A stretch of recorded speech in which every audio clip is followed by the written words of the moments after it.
world of comic books and comic book creation. We have Aaron Humphreys, we have Barbara Kaelberg, and we have the sometimes present Tommy Flormonte, the nocturnal inker, ladies and gentlemen, who is going to enlighten us tonight on how he does all his work without sleeping. Aren't you, Tommy?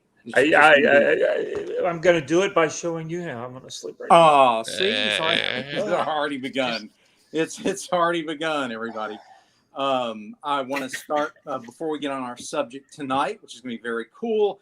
I want to thank our sponsor, Daytona Beach Comic Book Convention, for supporting us and for putting on a great con for those of you lucky enough to visit with Silverline and Silverline Creators. And we also have a Kickstarter and an Indiegogo up right now. This is our Christmas special. You can log into either the Indiegogo, which give that a little more love because we're just getting started on that, or the Kickstarter, and follow it so you'll be notified and you can pre-order when it's available and get the book. We have at least 15 stories we know are confirmed. Others are close to being completed or going to be in the book. Mine's going to be in there. I think everybody here is going to have a story in there. Barb is way ahead of us all. Barb, you're about done, aren't you? I am on the second to the last page of coloring it. It's been inked, and I believe it's being lettered at the moment. And I'm on the second to the last page of coloring. It'll be done before the weekend. Oh my goodness! I'm going to send you some of the ones that I'm supposed to be working on, so you can help me out. Well, that sounds great. I am behind, so I got to get jamming. I am too. Hey, Tommy, you got to ink my pages at some point, and but I'm inking everybody's pages. I know you are. I know.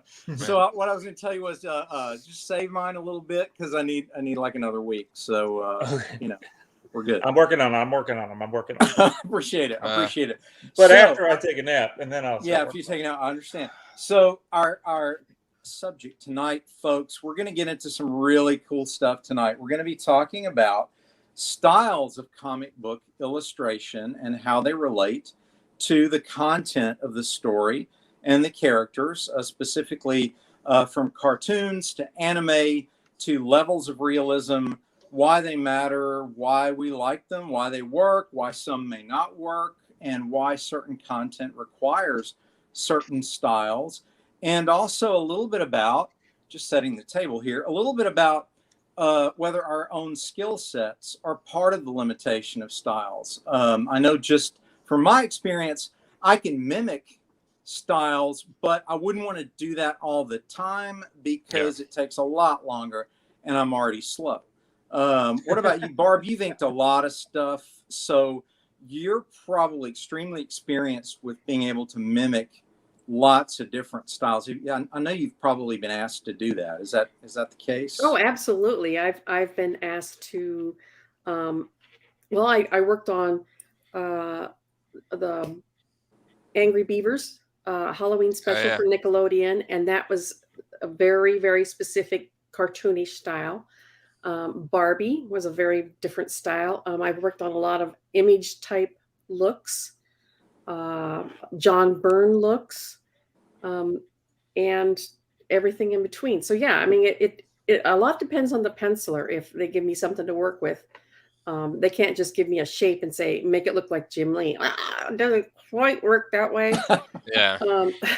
You got to tell them, you got to be able to draw like Jim Lee so I can ink it like Jim Lee. Right, exactly. Right.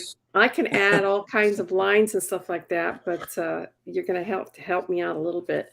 And if you have a penciler who draws like Jim Lee and the editor wants it to look like Disney, we have a problem. Right. You know, I can definitely Disney it up all the way I can, but it's still gonna not look like Disney because Jim would have a very particular skill of doing bodies his own way and facial, features his own way. It's still not going to look like Disney. So, yeah. Good observation. Tell us a little bit about anime, Aaron, the grandmaster of anime. I don't know if I'm grandmaster. I haven't watched anime in a long time. I mean, I like, Akira and Ghost in the Shell and stuff, I'm probably into more independent comics. Modern anime I haven't really got into. I think the last big anime I was into was Neon Genesis Evangelion. I think that was the mid '90s. I've seen some anime here and there. But it just seems I'm like My Hero Academia and stuff. I just didn't. I used to buy Shonen Jump magazine when it was here in America. They did it for like a year or so, and I read stuff from there. Dragon Ball Z, Naruto when it was going on there. Something called Shaman King, and there is a very specific. It's weird because there is specific styles that go from genres. So I've learned that the Japanese, because they are in anime different genres more than American comics. Like I'm not even gonna like Sojo and stuff. I can't remember what exactly. I know there's like, you know, like romance comics for girls, sports Oh yeah, comics. that's huge. It's like Yeah. serial, daytime soap operas only in. Oh yeah. And there's a very specific style for those comics. There's a very specific style for like Shonen Jump boys comics. There's sports comics. There's like, I don't know, the horror comics is different. So like, because you can see, like, a lot of people will see, like, I'll see a show and be like, oh, that's a Shonen Jump show, and it's like, and yeah, it's published in Shonen Jump. And so there's almost, they split the style between the genres. But I don't know if they split, like I said, I don't know if they split the genres like mystery, horror, stuff that we do. They're more like, these are comics for boys, comics for girls, these are comics about sports, and they split them up more about that, from what I remember.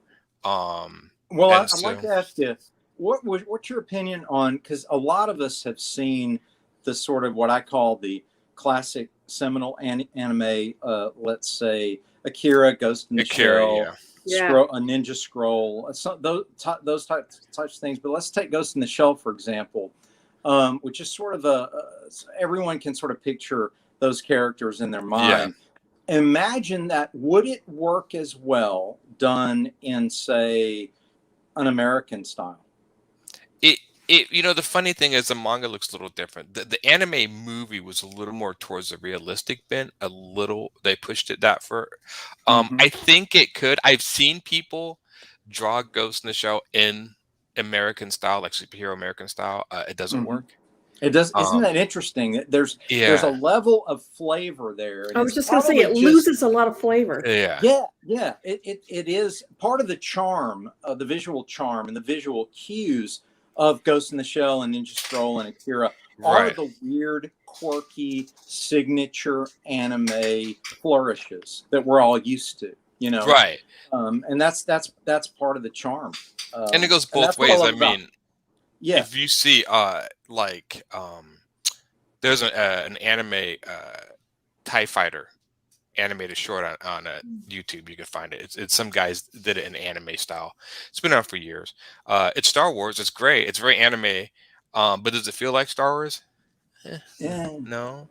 It's weird because technically everything's there, but you change the style, you kind of change the mood. It's the same thing when you put Batman in the anime style. He kind of works. He's probably the one superhero that kind of, because of the cape and stuff, kind of could tend to go a little more towards that. But put Superman in anime style, that doesn't quite work. Now, it's interesting how cartoon style, which both of you guys are really good at, both Aaron and Tommy, on your own stuff. Y'all do these fantastic cartoon characters that resonate, and they have personality, and you're immediately drawn to them because they're well designed. When you guys do that gives the flavor of just pure imagination. Like anything can happen. You immediately know and connect with the character on an emotional level. I know with Godlings. And how do you? Is that just come naturally, or is that calculated? Like you just go, he's going to have one eye and a big head and little bitty legs, or, I mean, it's when I designed some of my characters. I mean, I knew what they did. It was a little calculated what I thought was cool. Visually, I find the animated style easier to display emotions with. Strangely enough, I do think I think what happens is when this is me being an artist, I don't know if this works with anyone. When I look at a realistic style, I'm much more concerned about whether they're getting anything right. because they start to take perspectives also, whatever, it jumps out.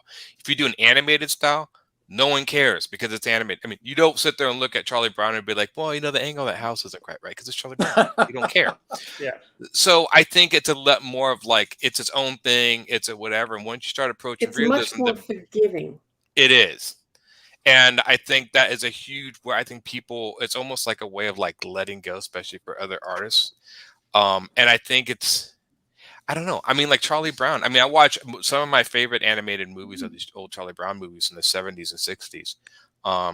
You still resonated in emotion. I mean, those so simple drawings, but I mean, you still feel for Chuck when he gets put down or made fun of. Absolutely. It's still in this little drawing. It works. It connects on an emotional level. Tommy, what are your thoughts on like? No, I was just thinking your characters. Comparing it to like doing a simplified caricature kind of a thing, which I've done a lot here in Florida out at Disney, but it's just really trying to simplify the thing. I mean, when like for Dean, when you're drawing, somebody's face and he's mad and you're drawing all the folds and the frown and all that kind of stuff. So when we draw a guy that's mad, we just go whoop, and then you go, yep, he's mad. You can just tell. We just get a little V between the eyebrows. That's right.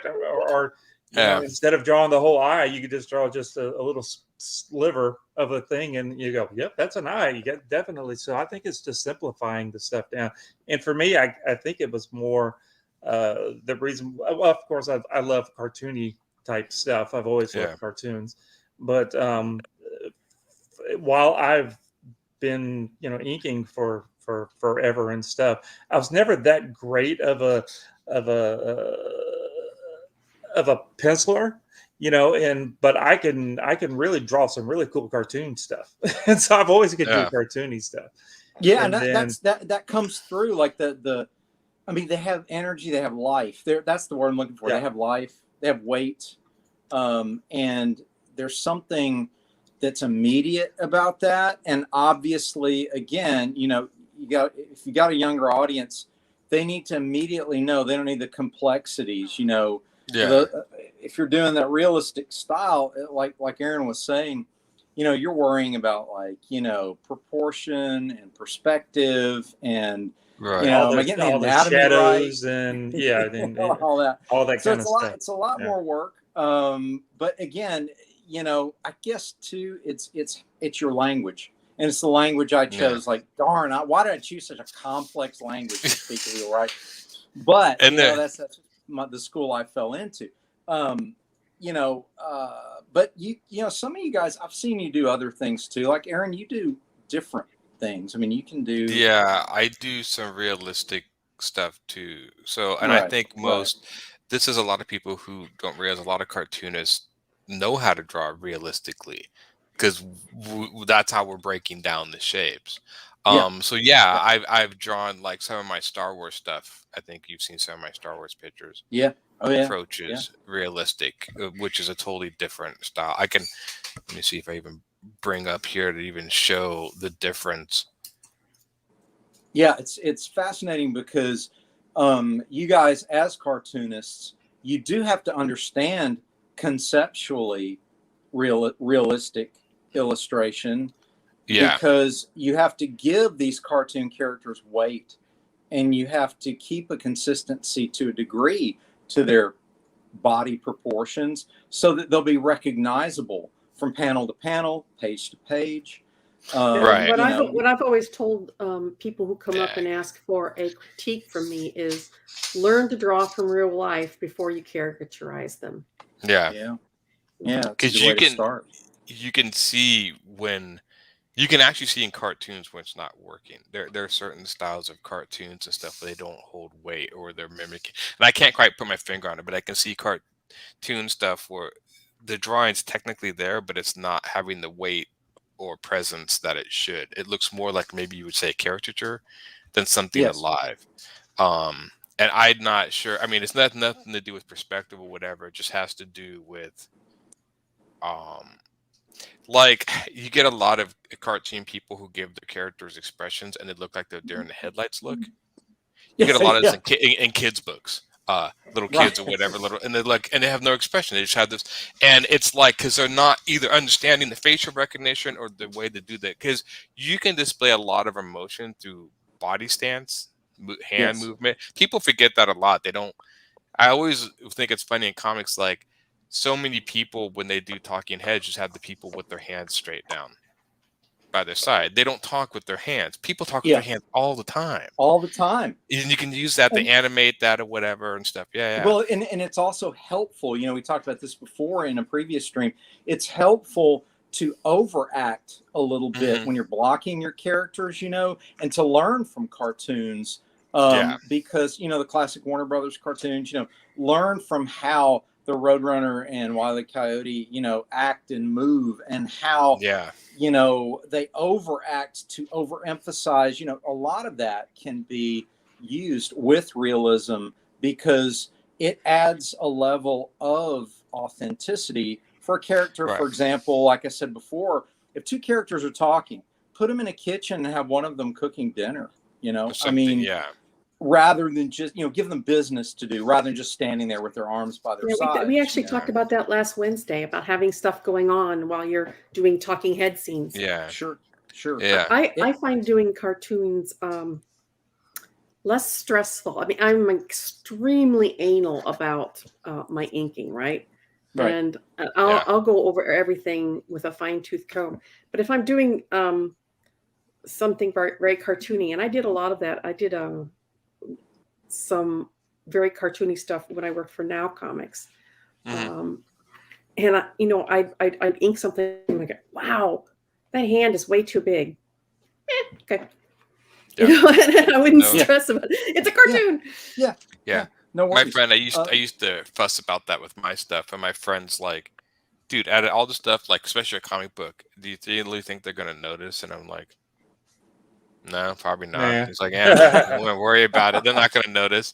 And the other thing too is, even not, if you make a huge mistake, but if you make a mistake, most of the time, most of the mistakes are something you recognize. If you publish a mistake, most people read it and think it's intentional.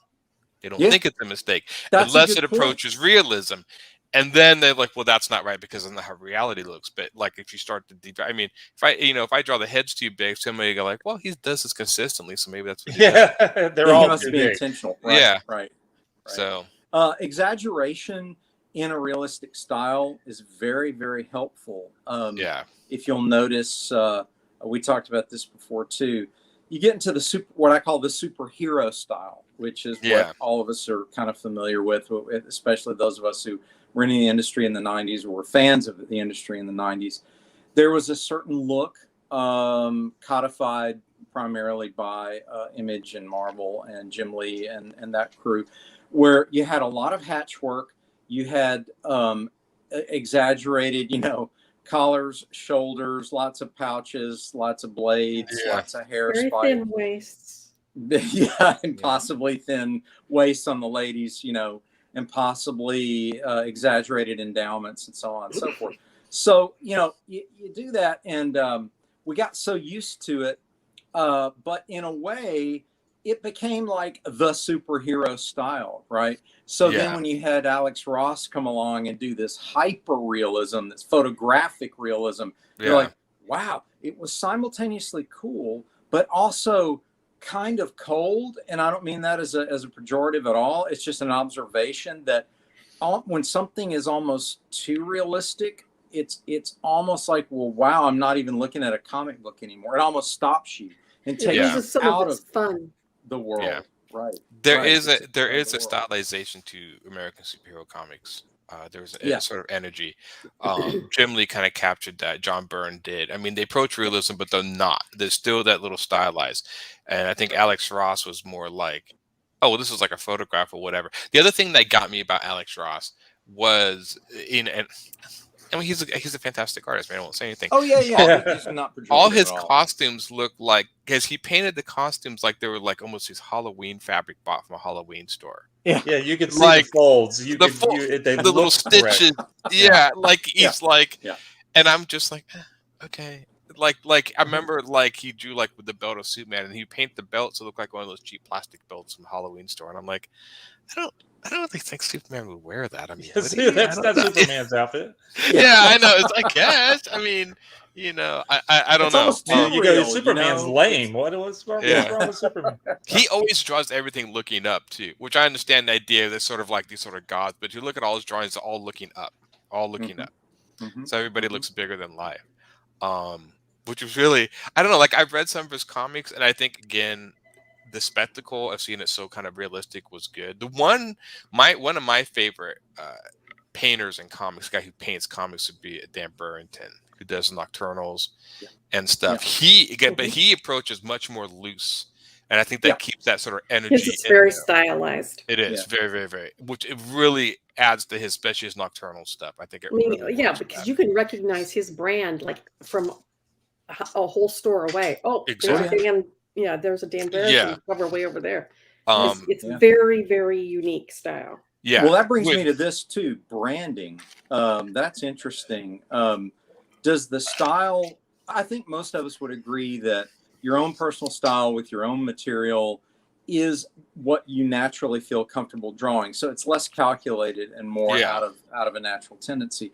So that being said, does that influence the content? Like the more realistic you draw, do you do more realistic stories necessarily? What do you guys think? I think so. I think most people draw, if they go approach realism, they draw more like stuff on Earth or whatever.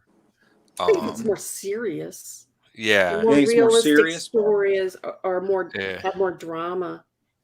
My stories tend to try to be more kid oriented to start off with. So I don't mean to try to draw them, super, Saturday morning cartoon silliness type of stuff. I still try to put some.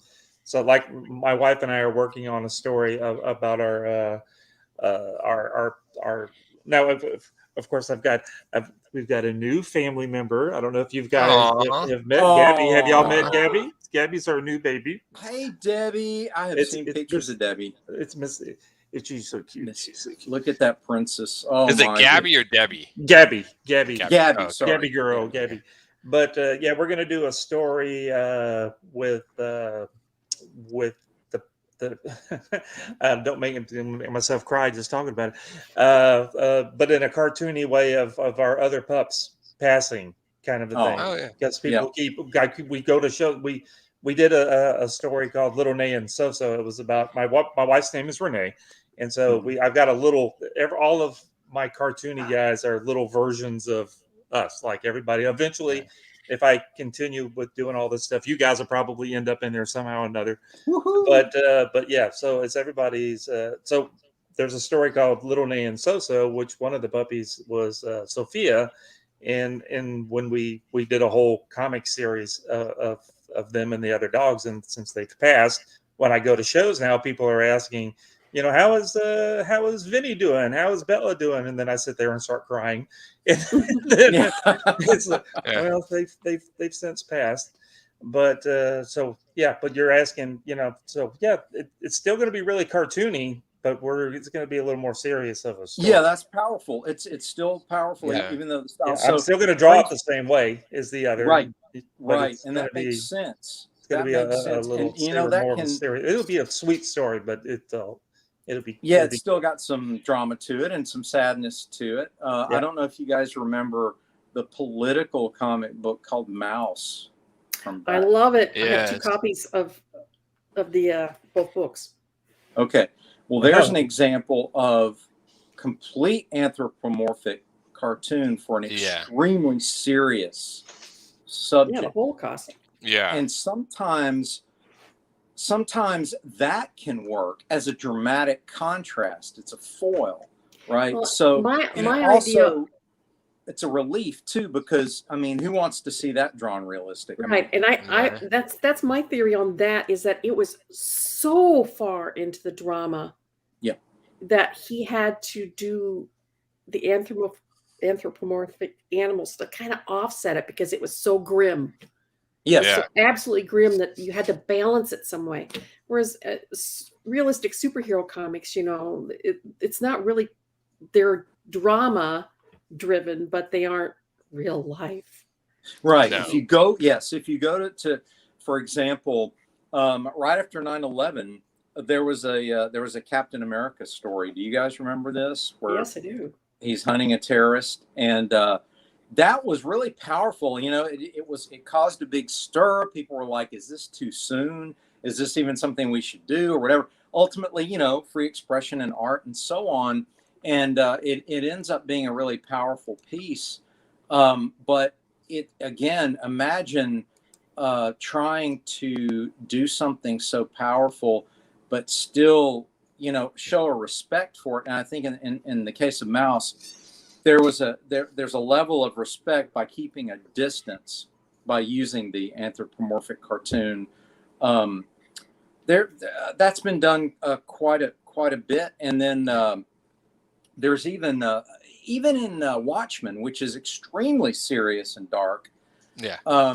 There's that. They're doing that in Gibbons is using a more traditional American superhero comic style. He's doing much more like the Silver Age, sort of a little Yes. more towards that. Yeah. And I think that also Dave Gibbons kind of goes towards that. I mean, one of my favorite books by his is the Martha Washington stuff he did with Frank Miller. Yeah. And he's always, his style kind of works towards that. But yeah, it's funny because when you're talking about Mouse, I kept thinking of like the animated movie Watership Down, which is based off a book. Yes. Stuff like that. Yeah. That are the animal that are doing, but it's very serious. It's not, for kids or whatever. So and I always thought that was, and strange, even Ninja Turtles was pretty stylized, the old stuff, and they would go back and forth.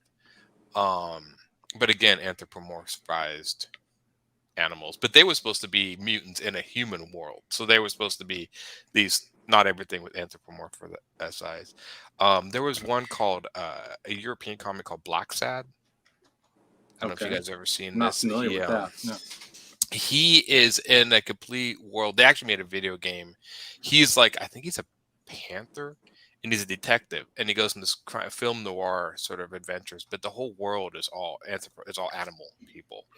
Well, there was always Omaha the Cat Dancer, where they had the life of a stripper, but they were all anthropomorphic animals. Right. And I guess the content of storytelling, it depends. If you've got a really good writer, then this is true no matter what the style is.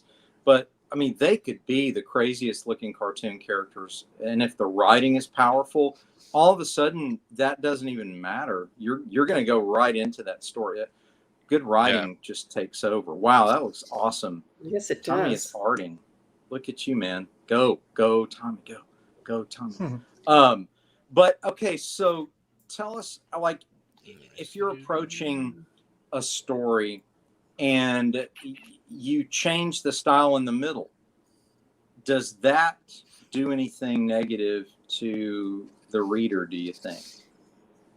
Is consistency important, is what I'm asking. If like the same artist changes his style, like let's say an artist is working in a style and he's like, you know what, I'm sick of drawing. I'm done with this. Let me do something different. Or else they bring in another penciler to help finish it because of the issues behind, and so you have two pencilers on one issue. Yeah, that happens a lot. That does happen a lot. Is that what you're saying, or are you saying the same penciler? The guy that's actually driving the book, is he decides either one, either scenario. What does that do? Is that something that what does that do to the reader, do you think? Just thoughts on it. I don't know, because I don't look at it from a reader's perspective. I'm always looking at it from an art perspective, and it's jarring for me. Because I'm always picking apart the art. So I'm coming at it from a different perspective than just a general reader. Unless there was a reason for it. I think if it's the one artist, the one penciler decides that, I don't want to draw this mainstream anymore. I really want to draw it, instead of the eight head tall, superhero people, I'm going to just do it like chibi style and draw it 2 head tall.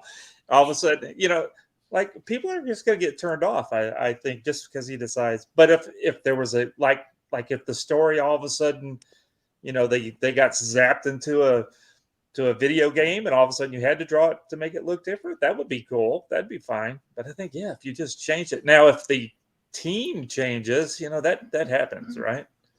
That does happen. That does happen. And again, due to the strength of the title itself, let's take something iconic like Batman or Superman. If you took those characters, I think that they're so established that regardless of what style, as long as they had a level of professional competence and excellence, those characters are going to survive. But if you've got a new creator-owned character, I would imagine, from the commercial point of view, you'd want to brand it and you'd want consistency to remain. At least, I would say for 12 issues, you'd want the style to be the same, or at least in the same wheelhouse, as we'd say. Like, I wouldn't want to see Godlings done realistically. I wouldn't want to see that realistically. It wouldn't work. And I also branded my book by the pages, and then of course every cover has this sort of border around it to make it look like it's part of an old book. And so there's also other branding. It's one that I don't see a lot of like comics do this, and I think it's a stylization where they actually will brand their comic by the way they structure their book together. Like my Godlings have, let me see here. I have all these notes and thumbnails, but like it has this, every cover has that border around it that I try to do. Yeah. And then the back always had the same back, but it looks like these like sort of bindings, like it looks like it's bound. Mm-hmm. So it looks like it's an actual old book. And then all the pages in there are very stylized with the old. And I think there's something, I don't see a lot of people do that, where they just kind of, they make some pages and they put a cover on. But I think there is something about creating a sort of, I guess you would say, a package. Yes. If that makes sense. That, that kind of gives it that feel of like, and this is also where like, I don't mind doing different covers, but I do want to keep, at least for the initial run, the same art throughout the same book. I know with ongoing series, it's much harder to keep an artist going. But there is something when art changes, when a look changes, you feel like, are these people really even invested in it or whatever? So yeah, I think so too. I think rotating creative teams, if it's done too soon, even on an existing character, I think it can be jarring and disruptive. But certainly on independent comics that we're doing, you got to be very careful about that. And I do think your comment on branding and on graphic design, if you start, for example, having all the gutters and the edges of the page are all like always black. A lot of people do that. I like doing that, keep that all the way through. Don't all of a sudden go white with it, just keep it with a black background and all that. It gives a certain tone to the book. Color palettes are like that. I can't speak to that as much because I'm not a colorist, but I would imagine, that the top colorists have color palettes for each character in each book and to give it a tone and a feel. I do. Yeah, I'm sure. That's right, Bob. You do that. You do that as well. They Robert Kirkman, who did Invincible, in one of the back of the books, he talked about this. He had these hardbound graphic novels that collected the entire Invincible series. Each cover of the book had the same sort of format. So if you look at all the hardcovers, they're all graphically set up the same, with the art in the same place, certain things. And so it kind of made them look more cohesive on the bookshelf, which I think sometimes is a very big incentive for collectors. Because I like that. If I put like books up and they all look like they're part of one set, there's something really cool about that. I think you can't do that in single issues too, to a degree. But I think the coloring and stuff, because I've seen some. I'm trying to think. There's been, I was a big fan of Dark Horse's Conan, and I think the artist who originally did it was Kerry Nord. I'm not sure. I'm trying to, maybe it's not his name. I remember his run on that. Yes. Yeah, very good. Very reminiscent of almost like Frank Frazetta stuff. A little bit pushing towards that style. And of course, he had to back out, and then they switched from another artist. It was still good. I mean, it was still the Conan stories, but it just didn't feel the same. And it was because, not just because stylistically, because he did almost a sort of like this quasi hand painted style, and then they switched to more of this dark line straight up comic book style, and then that's it. So it's almost like they were branding the Conan comics with this sort of specific art style, and then they switched it back to more your basic comic book style, and it kind of defeated the whole, like it defeated the purpose. Like, well, now you took away what kind of made these unique or whatever. Yeah. A little bit. Yeah, I can So see that. yeah, I think it's kind of like, even if you stick with an art style, you still have to mimic that style. And some people they'll just, oh well, whatever, we did that, now we'll just go on the basic. Yeah, but that was kind of the look of that book for a while. And I don't think it would have been that hard to find an artist that would mimic that look. The one thing I strange, agree. manga is really good at keeping, because most mangas creator owned, so they don't switch artists. Like I've never, I mean, Katsuhiro Otomo, he did Akira, he did the whole thing.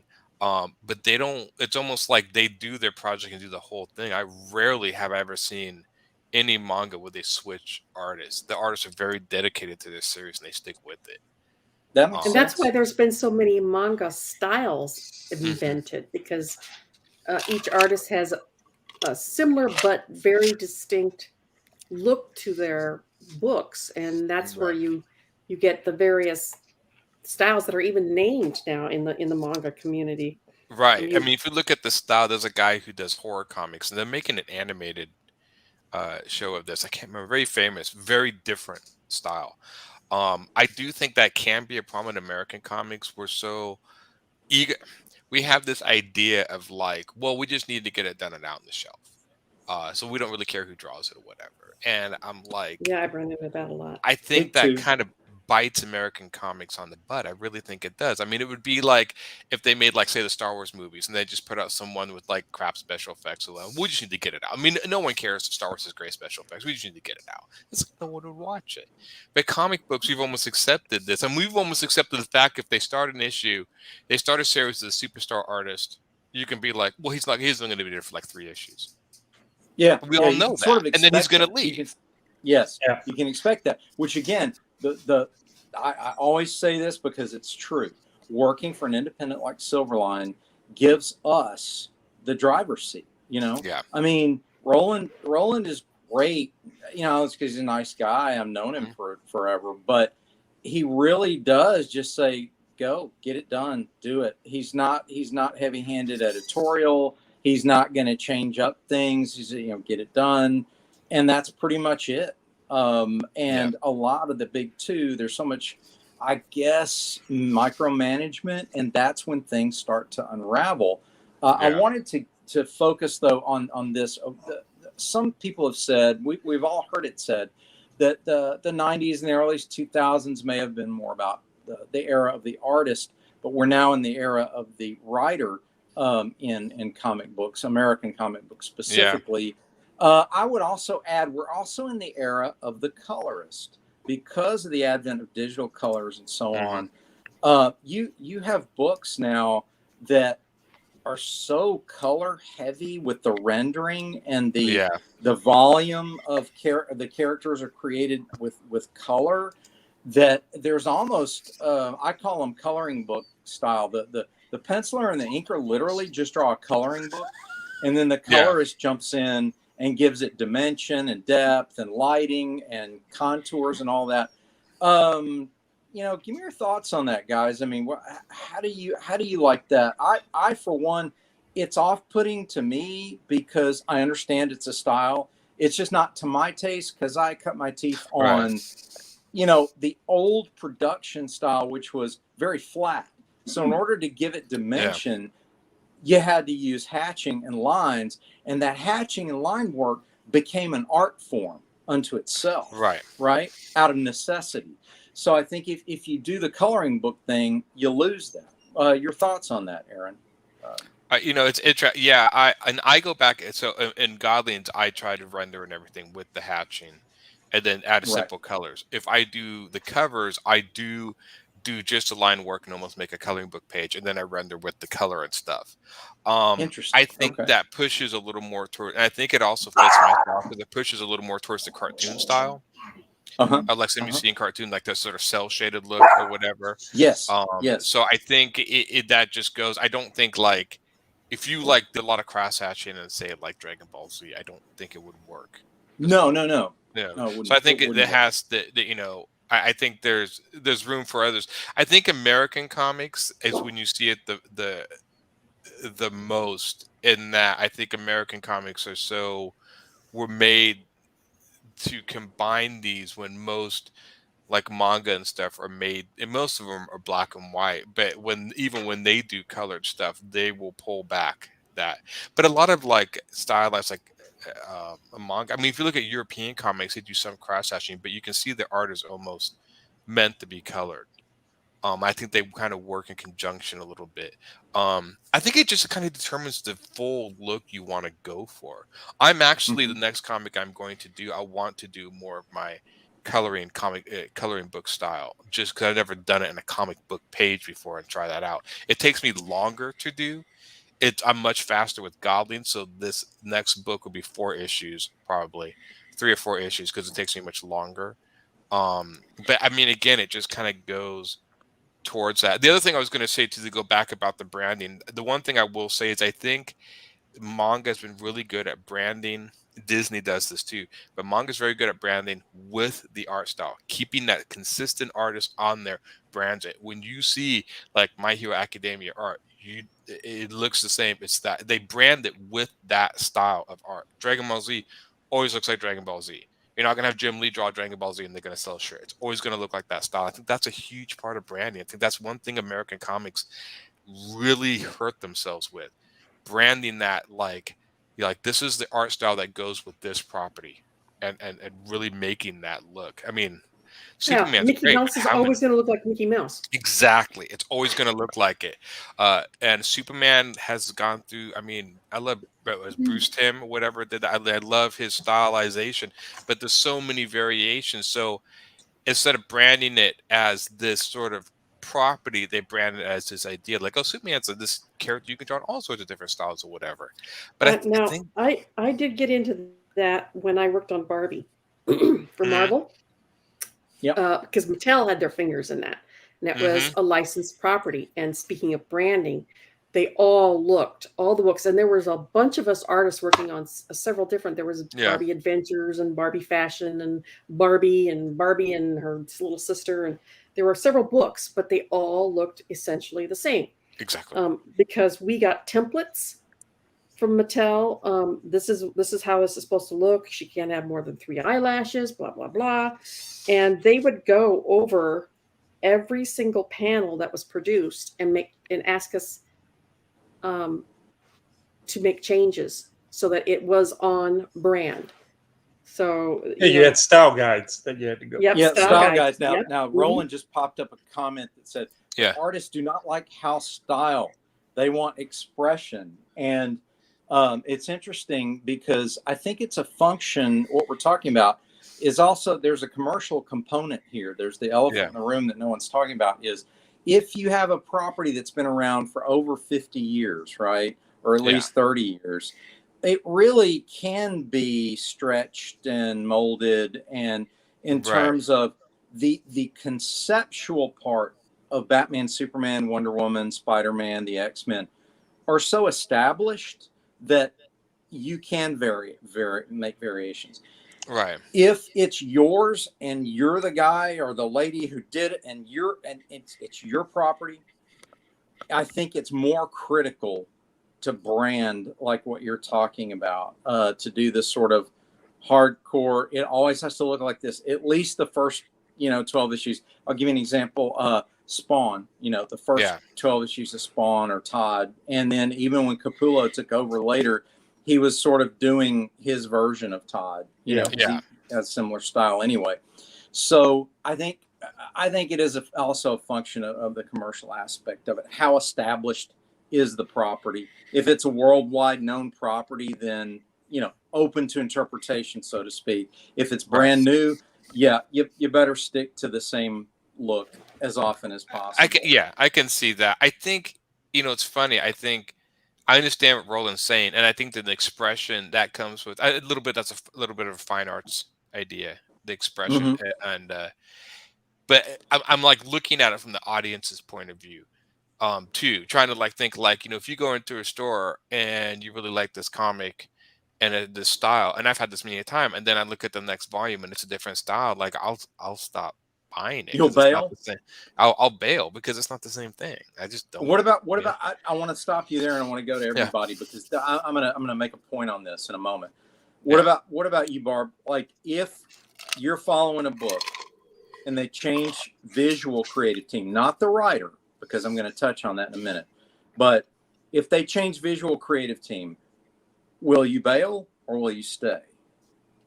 Well, I saw this firsthand on Primal Force. So there were 17 issues of Primal Force, and I was on from the very beginning to the very end, every single issue. And it started out, it was supposed to be a specific creative team. But the penciler about issue number 3 started getting really behind. And so they started bringing in guest pencilers, and all the issues after that were different guest pencilers. And the readership started to fall off. And it fell and fell, and eventually after 17 issues, they canceled the series. Yes. Yeah. Yep. You know, and That the makes writing sense. was fantastic, but you know, every single issue had, and I was the only consistent, me and the writer was the only consistent people. And as much as I tried, you know, there was a lot of different, they didn't even try to bring in pencilers that had similar styles. They were all over the place, you know? So Yeah. I think it was Well, jarring. what about you, Tommy? Would you drop a book because the artist changed if the writer remained the same? It depends. You know, like my Spider-Man books, you know, it didn't matter who was drawing it. I'm just a big Spider-Man fan. And, you know, and once you get 200 issues into it, it's like, well, I'm just going to keep see, mine was a new series, you know. Yeah. Primal Force was a brand new series that they introduced, and it suffered. I think it suffered from having too many fingers in the pie. It's just, yeah. But no, I'm really bad now. If I don't like and some of our our writer friends out there are going to be a little mad. So you guys don't listen to me.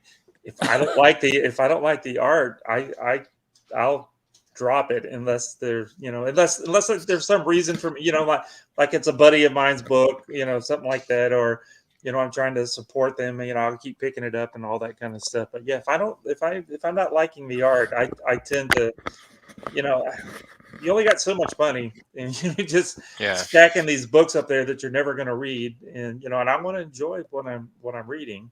So I think that's a good point. That brings me to where I was going with this.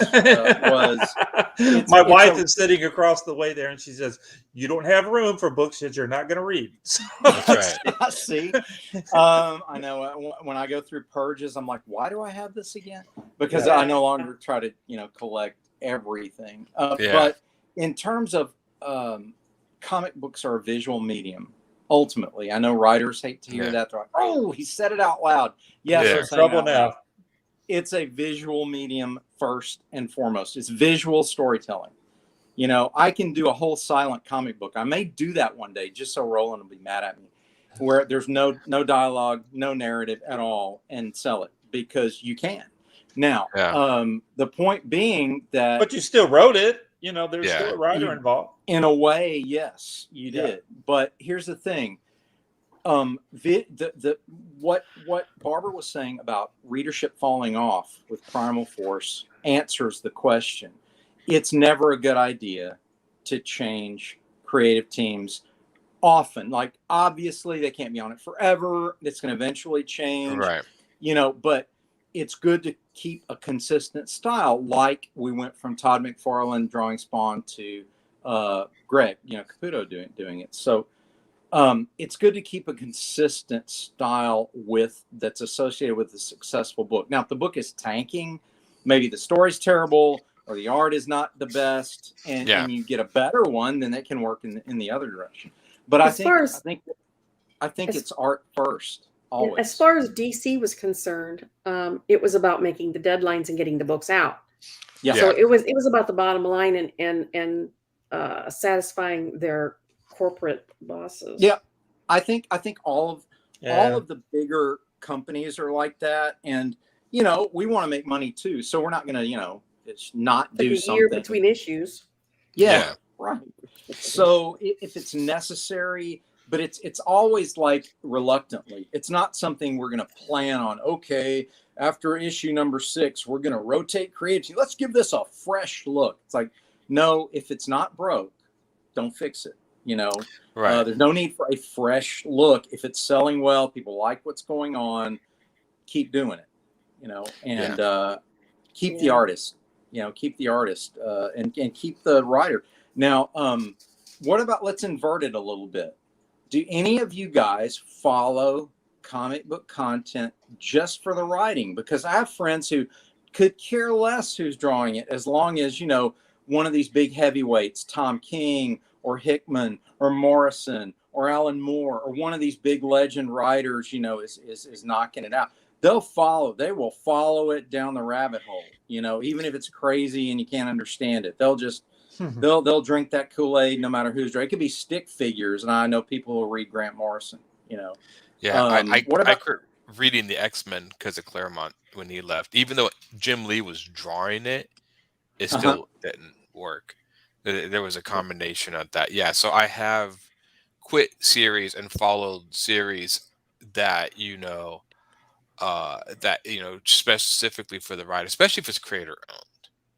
Yes. Big fan of Bone. Like, I can't ever see somebody doing Bone without Jeff Smith. That he would ever allow that, but it would I don't think it would work. I think that can almost be an argument between creator owned stuff a little bit than writers coming onto these titles, mostly like the monthly titles from like the big companies, the big two. Yeah. Because I can't see. I mean, they've had like Mike Mignola's Hellboy. I mean, I have a friend who, like, if Mike Mignola is not involved in it, especially with the art, I think that's more art. But like, if he's not writing it, he just won't even bother, because he really I think character writes that character. Yeah. Yes, I think there's writer loyalty as well. Tommy, did you care, like, when you were following Spidey? I assume you still are. Does the writer matter to you? Like, or are you like, no, just if you like how it looks, or is it the title? I haven't bought much of anything new lately, but no, it didn't matter who was writing it, or it just so happens that it was. I guess it was in the shoot. It's been a while since I've actually bought a whole bunch of stuff. Being that I print so much stuff at Kablam, I get my fill now. I don't get a whole lot of. I don't really. I do go to the shops every now and again and look through stuff and like, oh no, I'm not gonna. And but no, I didn't care at the time. But like I was trying to get at is it just so happens that like you went from McFarlane to Larson, and then to what, Mark, what was his name? Millar? Sylvester. No, this was in the 90s or whatever. But I just love Spider-Man, so I didn't care who was writing it or drawing it. I still love Spider-Man.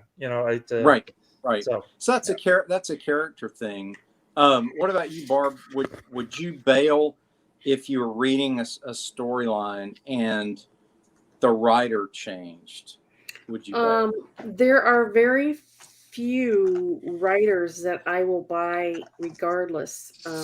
If somebody else were doing the art on Strangers in Paradise, I'd still read it if Terry Moore was writing it, because his storyline just sucked you in so bad. You had to find out what happened the next issue. Right. So Shout out there to are a few. Shout out to my friend Jeff, who just said he's a writer fan because he's not an artist. And appreciate you watching us, Jeff. Jeff's been a fan for as long as I've been drawing, and he loves this stuff. So, but he's told me before, he follows the stories almost regardless of. I mean, he likes the great art, and I have a lot of friends like that too. That they'll follow the storylines no matter who's drawing it. I'm more likely to follow writers who have a fresh take on stuff. That's completely different from the same old. If a writer is given, can you write for Captain America. It's the 567,000th story about him. So do something. And Do but if something, you Yeah. come up with something. But if you start out with a book that's completely fresh, completely out there and new and different, Hellboy is awesome. Strangers in Paradise, Bone, that stuff was off the wall, and I eat that stuff up, Yeah. you know. But that was really, and it's, it's almost creator owned. Like the artist and writer are the same for a lot of those. I don't know if there's And that says something because they're it does say something creator because owned. I think a lot of, I know this sounds weird. I think a lot of artists, creators have a little bit of an edge if they're both a writer and an artist because they're able to distill their story better through images. In other yes. words, they're able to tell the story through images because they have this running in their head. So the sort of a writer trying to communicate it to an artist, like me, like I have this in my head, so I'm just distilling what's in my head onto it. So there is definitely an advantage in that. Mhm, mhm. It just feels like when you read Bone, A Stranger in Paradise, it feels very much more cohesive, not two people kind of working in tandem, but like a cohesive vision. Mhm. I think Yes, that's what and you get out of it. I've often argued that the more individual vision is brought to a subject, a creative subject, often the more loyal the fans are, the more Mhm. unique the material Mhm. gets. I'm not a big fan, just personally, of project by committee, which is Yeah. why I've had a chance to be on set for major motion pictures, and I see how the sausage is made. And honestly, other than selling something I create as an option for Hollywood, I wouldn't want to be in that business simply because it takes so many people to get something done. It is amazing that anything good comes out of Right. 25 cooks in the kitchen. You Yeah. know, and that's I'll use some examples here, and this will it's somehow unique in the way it gets a reaction from people. Zack Snyder's Justice League, for Yeah. example, being that singular vision. There are people who love it, people who hate it, but at least it matters, right? It makes its It mark did. and it's memorable. You know, Yeah. it doesn't feel like it was calculated and built by a marketing team to do well. No. There, like you said, Aaron, you said it well. There's an edge to it, and that Yeah. edge you're talking about is a unique vision, which gives it magic and charm and appeal, or Right. completely turns people off. But again, you remember it, right? And this is the same. I mean, some of the greatest. I mean, even speaking of filmmakers, I mean, Quentin Right. Tarantino. I mean, you either love Yeah, Quentin memorable. Tarantino or you just don't get him. Yeah, And I think right. Zack Snyder was a filmmaker. Now I know Christopher Nolan was heavily involved in that because he had just done the Batman series, and he was the executive producer of the whole thing. And him and Zack Snyder worked closely on this. This is why when they said the DC universe was so dark, I was like, well, yeah, duh, because they just got done doing Christopher Nolan's Batman, which was dark. Right. That seemed to be Right. work because they made a ton of money. Yeah. And so, of course, they're Yeah. going to keep that going. And Right. a lot of Right. people, I remember Right. people complaining that the Batman versus Superman was too dark. It was too dark of a movie. And I'm like, well, yes, it has Batman in it. And they're like, what do you mean? I'm like, Batman exists at night. There's got to be some component of darkness in that movie with Superman because you don't see Batman running around in daylight. It just doesn't work. He's going to be at night. So you're going to have that darkness and they say defeated the character. I'm like, yeah, you are literally playing with day and night sort of characters in that movie. But I do think there's a vision. Kevin Feige, I think is it Kevin Feige's in charge of the MCU? Is that who it is? Yeah. Yes, Okay, Yeah. yeah. Yeah. I think He he's drives brilliant. almost He's all of really it. good. There is a look to them, but he does have different directors, so there are different takes on Mm-hmm. a little bit of the film. There's a cohesive enough vision, but there's a little differences and nuances in each one. Which I think could be, good or bad. But I mean, after 20 films, I mean, again, I think it's much more easier to keep a cohesive vision of Zack Snyder's 3 movies. It was supposed to be 5 movies, but the 3 movies we got, than it is over 20 movies. So yeah. Yeah, that's a challenge for them to do that. I think arguably, John Favreau really set a great standard Oh, I love with Jon Favreau's direction. Yes. his Iron Man 1, the sensibilities of that film just really Yeah. launched the whole MCU. And I think that speaks for itself. You know, there's a nice balance between, as we've said before, the fantasy and the reality level. And he seemed to get that sweet spot of the superhero movie that appeals to the modern audience. Modern audience. Yeah.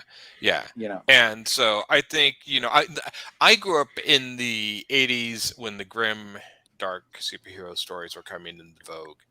That's mostly stuff I read, yeah. Dark Knight Oh yeah. Returns, that stuff. So Zack Snyder stuff obviously resonates more with me than Right. the Marvel Cinematic Universe, which was a lot of that sort of, uh, George Perez Avengers sort of, which I like. I have George Perez's run on Avengers, but that sort of fantastical superhero, bright colored stuff. Yes. That's Yes. not what I grew up on, or not what I was interested in superheroes. The more darker and grittier, the more interesting I found it. Sure. So Zack Snyder's Sure. obviously, definitely spoke much more to me. And I do like the idea of, taking the idea of like he did was like, well, if you did have somebody like Superman on Earth, I mean, he would be like a god. I mean, just like that question of somebody like that on Earth. And, I thought that was interesting just to debate, like, should he be doing all this stuff? Is it political? I thought all that stuff is kind of fascinating because there's questions I'd like to explore if this was really happening.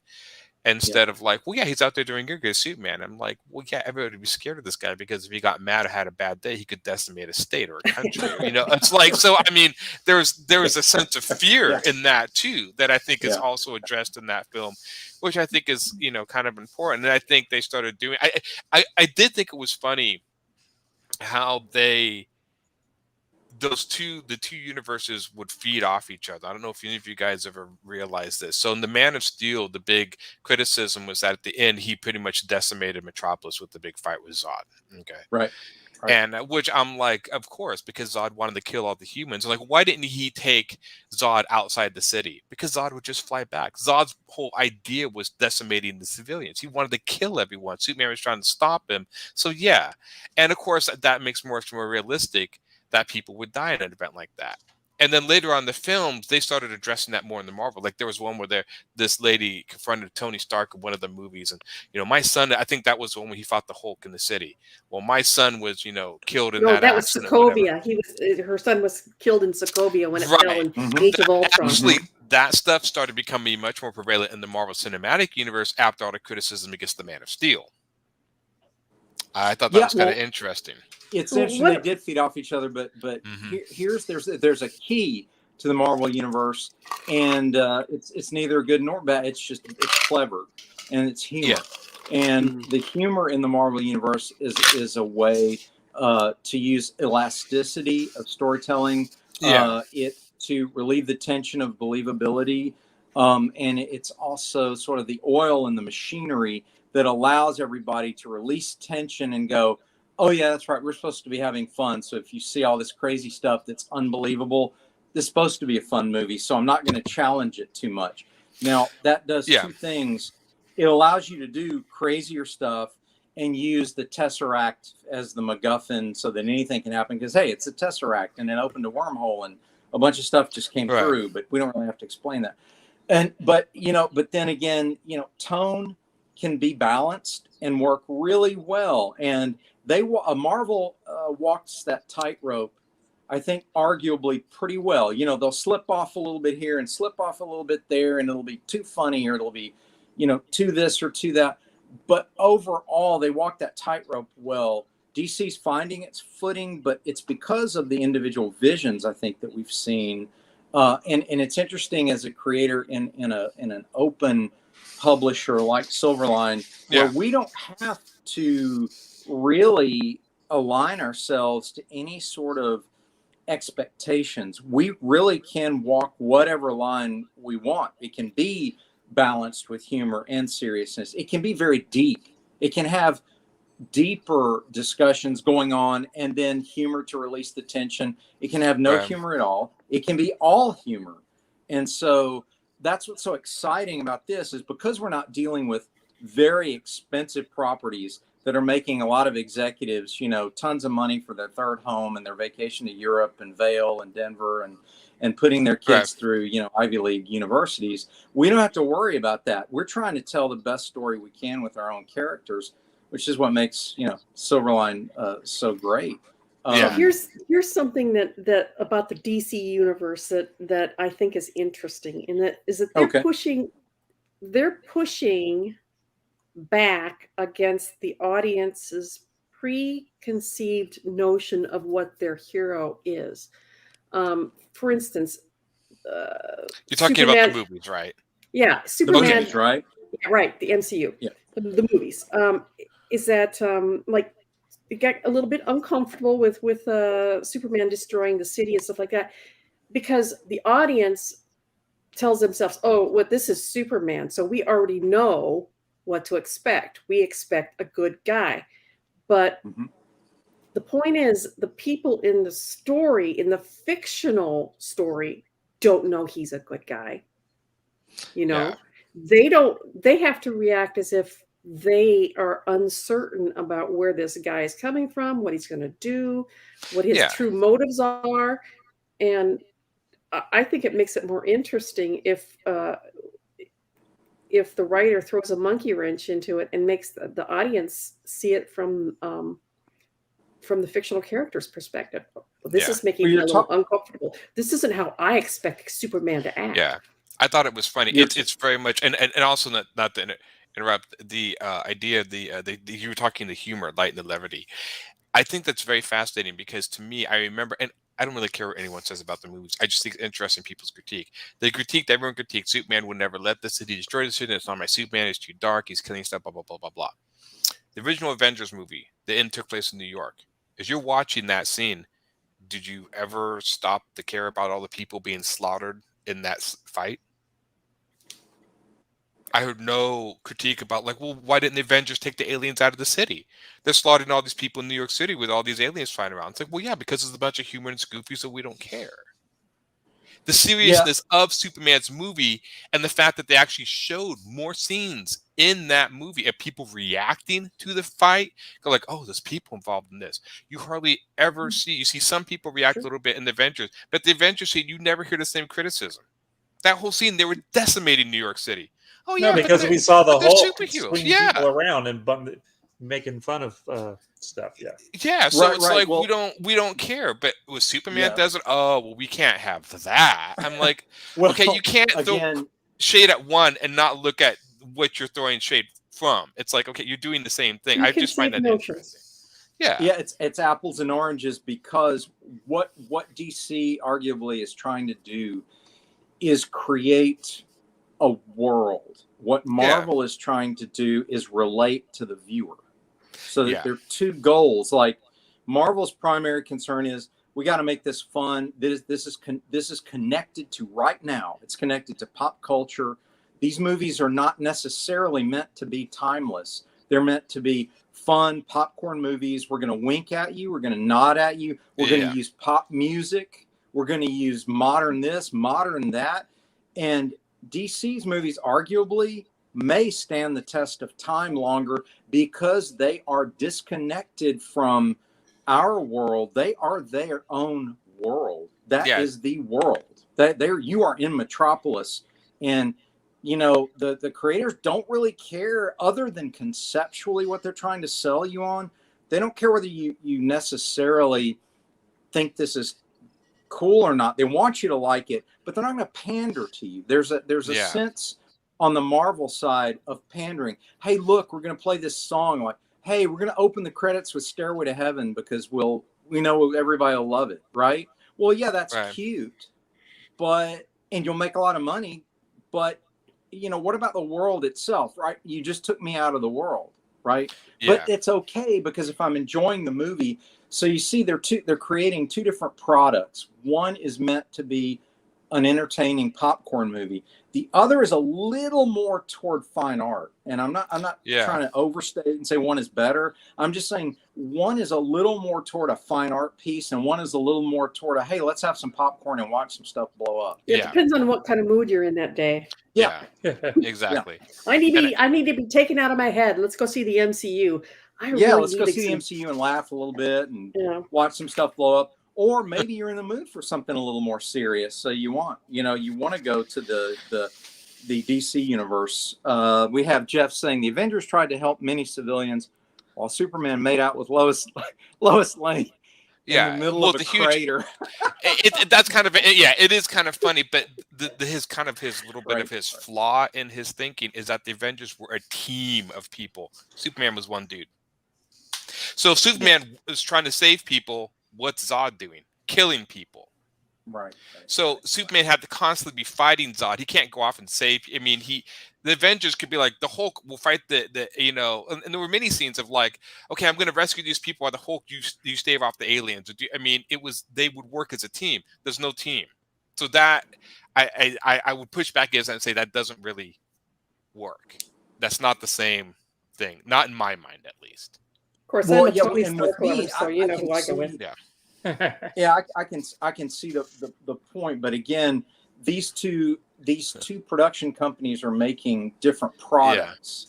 So you're really comparing a Big Mac with a steak. Yeah. It's like what it's whatever you're in the mood for.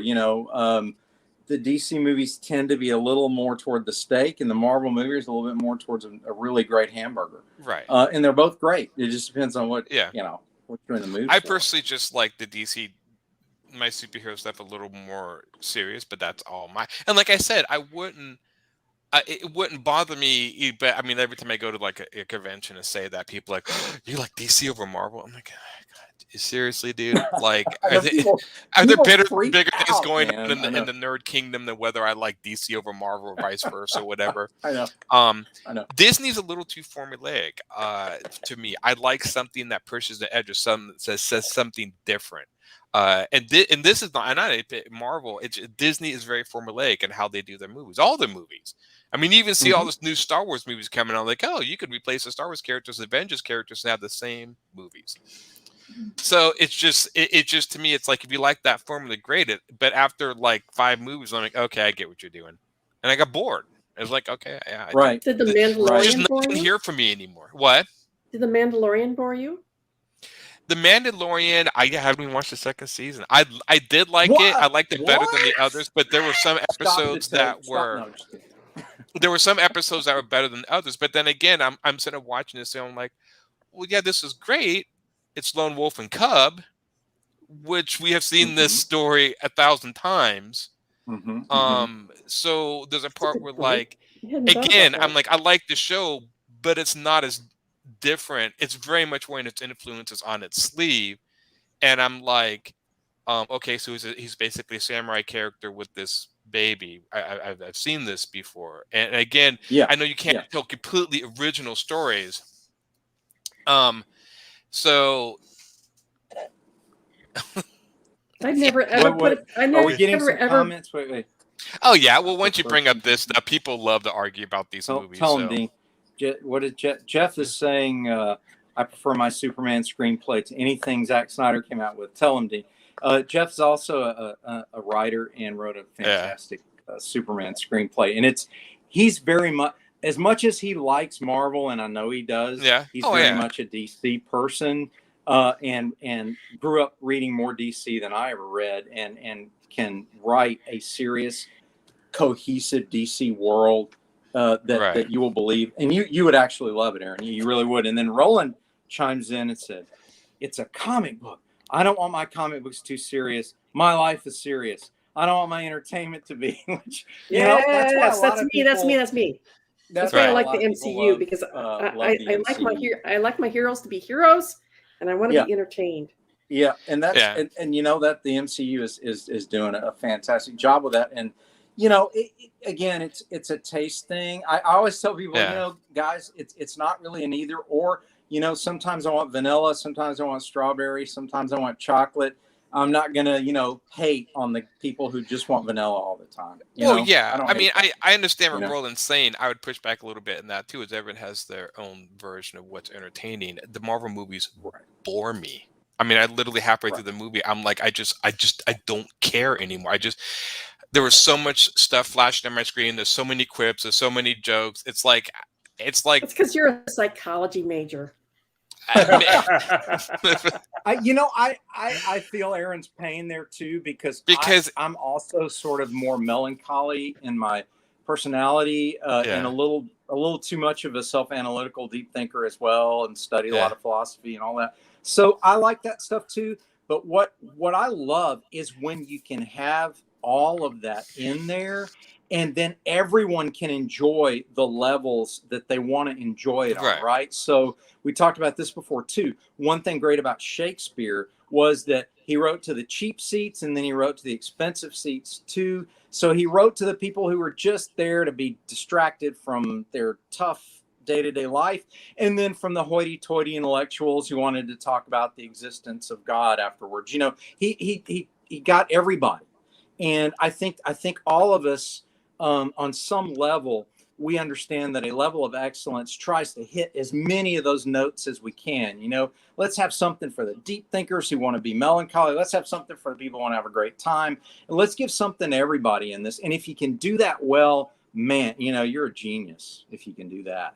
Well, I think also one, and this is the one thing that and this is even a critique less about the movies and more about comics, is I get this a lot about comics. Comics are supposed to be fun. Comic books are supposed to be fun, lighthearted. Why? Books, movies all have certain genres: mystery, drama, very serious themes. Books cover very serious, heavy topics: philosophy, psychology, science. Why do comic books have to be dumbed down, stupid stories all the time? Why does it constantly have to be fun? Why cannot we have those genres in comic books just as well? Why can't we have a bit? Because I think this is what's biting comic books a little bit, because guess what? Manga has this, right? Manga does have these genres. American comics do not. Unless it's fun, goofy, and bright-hearted, it doesn't need to be in comics. I can't stand that, because it is a way to close off creative thinking. It drives me nuts. Yeah, I understand what you're saying, and I think part of the key to the answer is that it's what your intention is. If the creator's vision is a certain thing, then that's the creator's vision, and it may not be, you know, your cup of tea.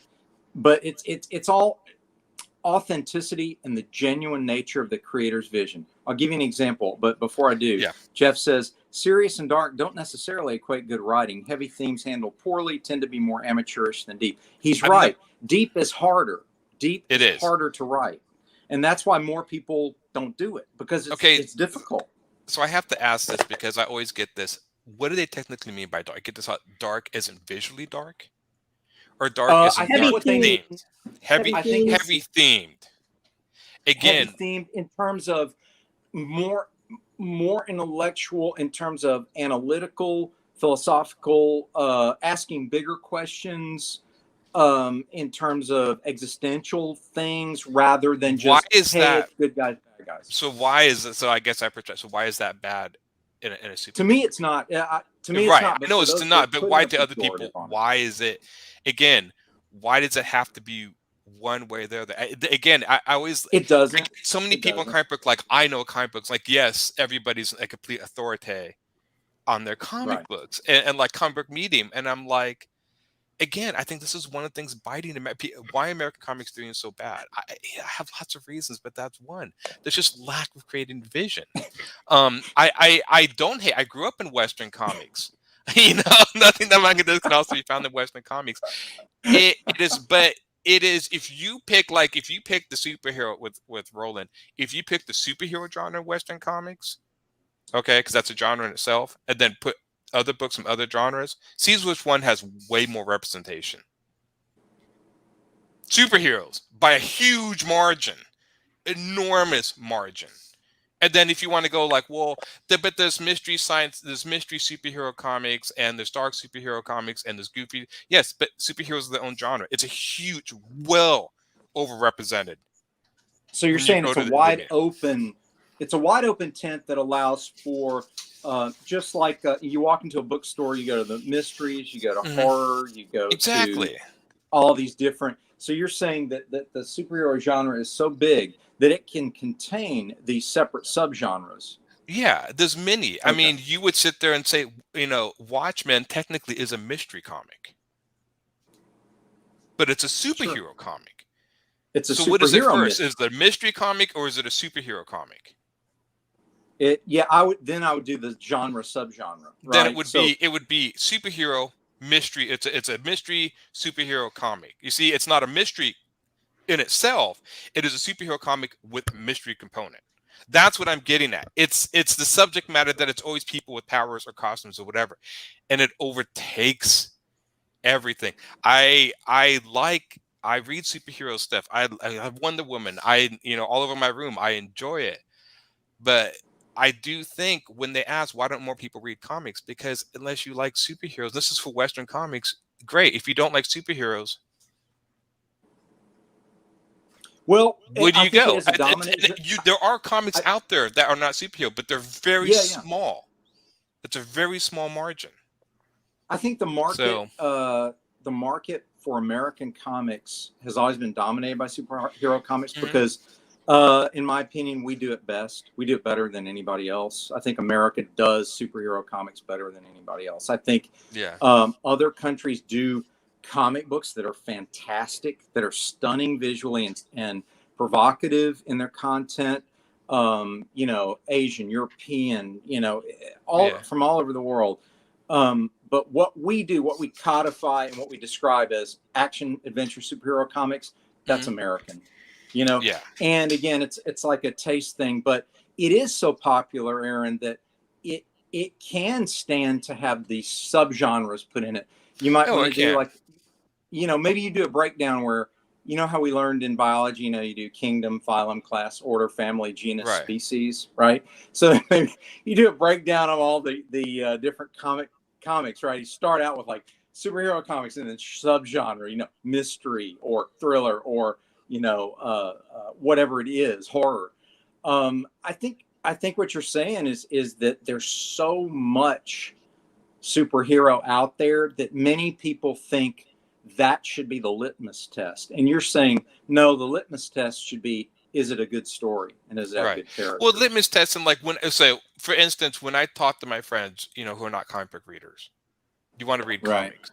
And the first thing they say is like, well, I'm not into superheroes. Right. See, it's that overarching thought, like, yeah, but if I'm not into superheroes, then why would I be interested in comic books?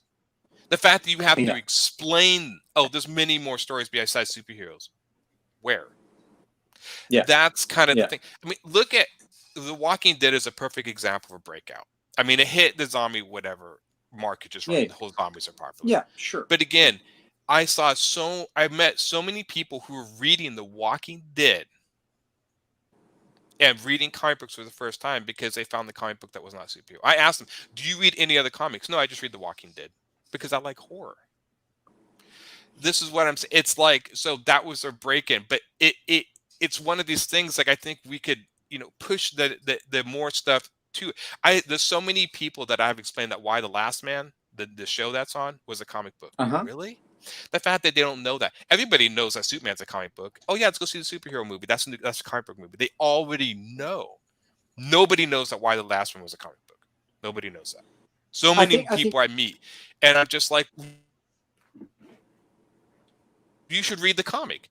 Oh, I had a friend whose mother loved Sin City. Loved it, right?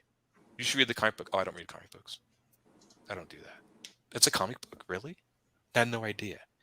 Because people associate comic books with superheroes. And that mindset is one of the things that I think is kind of defeating if you're into superheroes. And, of course, gives that sort of like, well, comics are for kids.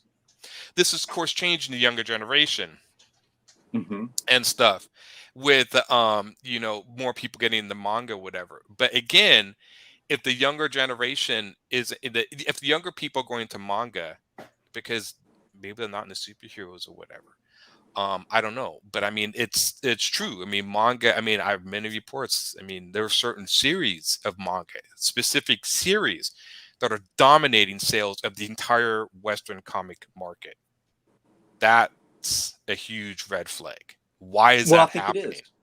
I think it is, and I think it's a call, and it's a call to all of us, right? Yeah. To produce what we consider quality stories and art, to bring people out of the expectation, the stereotypes, so to speak. You know, there's cultural stereotypes about what comic books are. Remember when we were kids, you know, back in the day, comic books were just for nerds, right? You know, nobody admitted that even read them, right? And then they became mainstream because of the movies and so on and so forth. So I think it's ever evolving. Yeah. And I do think that there will come a day that we might see where people love comic books because they come in all shapes and sizes, and it's not just superhero. But I think that's our claim to fame, so to speak. It is. And I can't really fault that. It's kind of like the American Western. You know, people combine every Western, no matter where it's made, what country it's made in, they're going to always compare it to the American Western. And to me, that's not necessarily pejorative. That's like a badge of honor. Like, yeah, that's right. We defined the American Western idea of the gunslinger and the hats and the cowboys and all that stuff. All of that has a feel to it, and it's distinctly American, and there's something charming about that. And I feel the same way about superhero comics. Yes, the negative parts of it you've pointed out, and I think we are ready to grow beyond that. But it is something I think, wow, that's pretty cool that we made that big of a mark on the world, you know? No, I think, and I like I said, I don't think there's anything technically wrong with superhero comics. I think we've gotten ourselves into this sort of catch-22 where we have developed this mindset. Disney did the same thing with animation, okay? I remember when animation came out, people would be like, when they watched Akira, you watch this adult, I mean, what is all this violence? I remember I showed part of Akira in a class to some students when I was in junior high. They'd never seen anything like it because animation, Disney dominated that. All animation is for kids. It's supposed to be family friendly. What is this? In other words, not so much what is this animated adult animation as more of like, why would somebody even think to do this? Because you're breaking these sort of taboos. And this is that cul-de-sac we've gotten ourselves with the comic books, I think, into a lot of Western comic books is for non-comic book readers. They just see comic books as like, well, yeah, they're for kids and they're superheroes, and that's it. When you talk to your friends, Aaron, when you talk to your friends, do you point out alternative comics for them to read? Oh yeah, depending on their taste. I show them Bone. I show them like, you know, people like, hey, you made like Bone. You know, I have Nocturnals. You know, which is completely different for like a lot of, you know, like, hey. Hello? Did we lose him? I don't know. He just kind of froze there. And so, you he's know, back. like, you know, hey, you should check out Alien Legion, you like science fiction. You know, like all of these very non-Western, and they'll kind of look at them and they'll be like, yeah, but comic books are really just still for like nerds and stuff and superheroes. You know what you're running into it is weird. Yeah. They're not being snobs. fans. Tell them they're being very snobs. They're snobby. Yeah. I don't sully myself with comics. I'm gonna read something that's more political and more relevant. You know, it's like, okay, well, you know, that's not our people, man. That's not our people. You know, but then they're not gonna like it. Snobby folks will turn around and go see all the Avenger movies and look how much money they're making. So I know, they're lying to you. Yeah. You know, all we gotta do is just. Oh, sorry. I'm going to say I guess they don't see it as like as an art form, and this is, I think, in a lot of other countries, I think they see comics much more of an art form than in America. And they do. It stunned me to hear and read mostly about how comic book artists were treated in Europe and in Asia, like celebrities, dude. They're like celebrities, right? Yeah. And it's a different thing here. I mean, like, but we're getting there. We're getting there now. You know, we're getting there slowly. And I want my private jet, and I want a trip to Hollywood right now. Yeah, man. Yeah. You gotta do. Hey, who knows what's gonna happen with Divinity, right? I mean, just keep putting out a good book. Keep putting out a good book, Barb. You never know. Hollywood might come and knocking on that door. Did you see the photos online on Twitter of Derek Robertson going to the Emmys for The Boys? That was cool. Isn't that cool? Yeah. You know, some of the colleagues are out there. Well, I know, guys, it's great. Somebody I used to work with. And it's something I'm excited about, the fact that we create in a world and in a field that began as a distinctly American art form, and then has branched out and just become the phenomena that it is. And we have the opportunity to make our marks with our characters, and maybe reach, you know, commercial success or artistic success, depending on, you know, where we want to go. You know, for me, it's like, hey, if I can someday make a living and I got a few thousand readers that love it and read it all the time, hey, I'm happy, right? But if Hollywood comes a calling, sure, I'll sell the option. That being said, guys, we're getting close to the end of the broadcast tonight. I want to thank everybody for doing such a fantastic job. This has been a great discussion. Aaron, Tommy, Barbara, thank you so much for being here tonight and sharing your thoughts on this. Tommy, thanks for arting and showing people how it's done. That's how to ink, folks. That's how to do it. Showing us live. It's always fun to do. Once again, we want to thank our sponsor, Daytona Beach Comic Convention. We want to thank Kablam, Tommy's company that prints our material. I want to thank them. They are fantastic and have always been a champion of the independent comic book publisher. Definitely. And we appreciate that. We want you guys to go check out silverlinecomics.com. We want you to go to Kickstarter and check out the Christmas special, Silverline Christmas special. Follow it now so you'll be notified when it goes live, and support it. We have it both on Kickstarter and Indiegogo. Show some extra love to Indiegogo because we're just getting started in that arena and we'd like to make our mark there. We appreciate everybody listening. We appreciate you being with us tonight. And you know, we have a phrase we all like to close with. So I'm gonna bring it up here. What Good night and later on. No, that's not. Make mine Silverline. Make mine Silverline. Oh, we're Silverline. See you next week, everybody. We're so in sync.